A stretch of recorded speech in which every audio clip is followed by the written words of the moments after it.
I wish I had a pointier nose. I wish I was taller. I wish I looked like that. How many of us seated in this auditorium today have had these thoughts plague our minds while we look at the mirror and pick out every flaw that we saw? How many of us have yearned to change ourselves, to look better in order to satisfy society's ideal of beauty? How many of us have put ourselves down, bashed ourselves because of this reality? Why don't we like the way we look? Standing before you today is a barely 5 foot tall, pretty average, healthy 16-year-old girl who, like the rest of you today, have had these thoughts constantly attack her mind. It's undoubtedly upsetting that there are adolescents, teens like myself, and even adults out there who spend countless number of hours in front of the mirror, scrutinizing every little detail about their body, and even going so far as to contemplate how wonderful it would be if the human body was like a piece of clay that we could mold however we saw fit. Let me share a short episode that I've experienced in my 16 years of life that seems to always repeat itself like an endless cycle. Every single time that I travel to India, be it for a family function or just as a casual trip, I'm always greeted with a warm welcome by a lovely group of aunties and uncles who feel that they cannot sleep at night unless they let me know how much chubbier I've become since the previous year, or how lucky I would have been if I was just a few inches taller or a few shades lighter. Everyone always seems to have an opinion. Everyone always wants to comment. And everyone has an idea and certain standard of beauty. But who can we blame when our society as a whole is so fixated on this idea and concept of beauty and being beautiful? Everywhere you go, anywhere you look, there's always advice on how to be beautiful. I'm sure all of us, while flipping through the pages of a magazine, have come across at least one advertisement for a product known as the anti-aging cream that will ensure all your wrinkles are instantly wiped off and you'll have a young, evergreen face. It also doesn't help that plastered all around us are picture-perfect faces and bodies, ranging from a Victoria's Secret billboard at Times Square, New York, to our very own mobile screens the moment we scroll through Instagram. But who decided that beauty can only be attained by the certain few that look a particular way? Who created this criteria or guidebook to beauty? Well, I started thinking, and I came to the conclusion and started paying more attention and looking closely. Girls with curly hair are told that their hair is too messy, so they go to the salon in order to straighten it. While girls with straight hair are told that their hair is quite plain, boring, doesn't have volume, so they go to the salon to curl them. Girls who are slightly bigger or thicker are told to lose weight, while girls who are thin are made to believe that they need to try and be thick.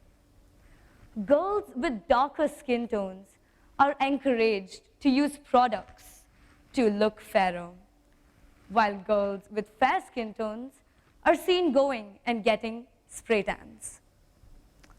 Something seems off.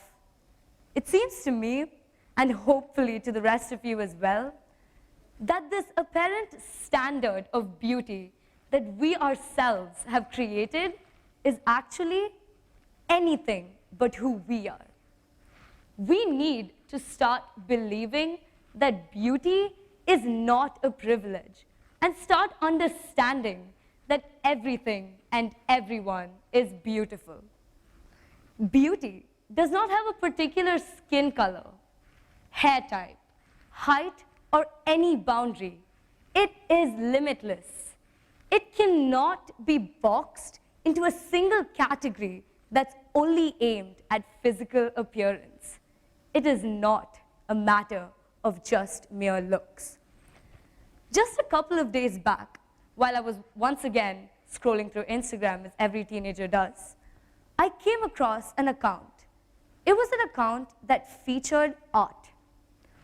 While I was looking through the account, I came across so many different types of works of art.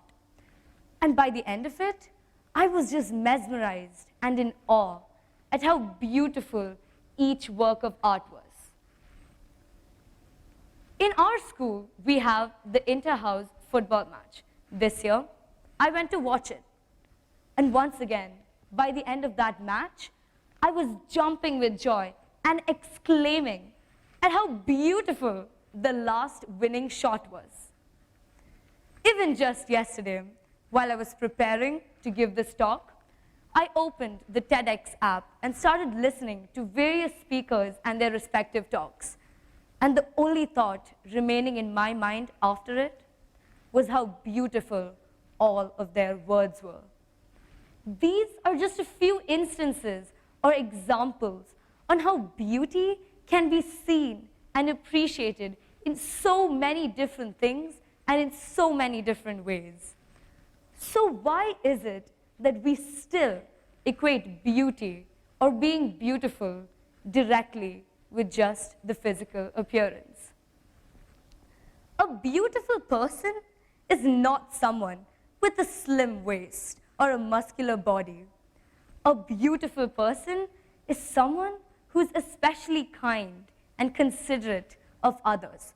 Someone who steps into the room and immediately brings joy along with them. And the moment they leave, we're left feeling empty, and with a great deal of sadness. A beautiful person is a person with a beautiful personality. Now, although all these facts and all these sayings are enough to understand that beauty is not just about the exterior, it's really difficult in our world to actually believe what we know is true. It's extremely difficult for us to ignore all the earthly illusions and misconceptions regarding this idea, especially in this time and age with the prevalent existence of social media, where everyone is constantly posting and sharing the best angles of themselves, casting themselves in the best light possible, with, let's not forget, the most flattering lens available.